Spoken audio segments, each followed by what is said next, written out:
कार्य रिक्त स्थानों को भरे। एक लंबवृत्तीय बेलन की त्रिज्या 7 सेंटीमीटर और ऊंचाई 5 सेंटीमीटर, तो बेलन के वक्र पृष्ठ क्षेत्रफल ज्ञात कीजिए।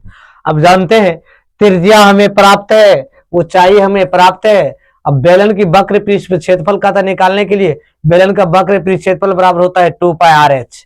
तो लिखिए बेलन की, तो ऐसे पहले लिख लीजिए, r बराबर हो गया 7 सेंटीमीटर, h बराबर हो गया 5 सेंटीमीटर। बेलन की वक्र पृष्ठ क्षेत्रफल,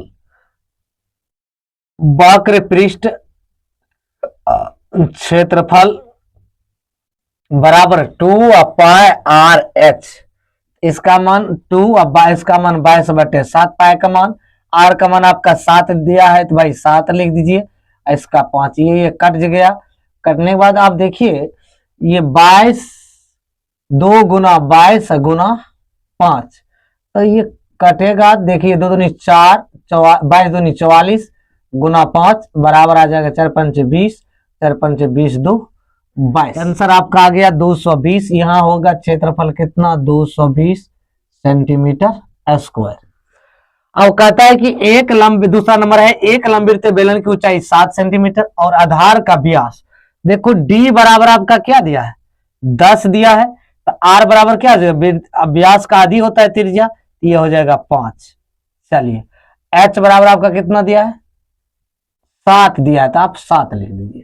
कहता है लंबवृत्तीय बेलन की आयतन ज्ञात कीजिए। बेलन की आयतन बराबर होता है πr²h।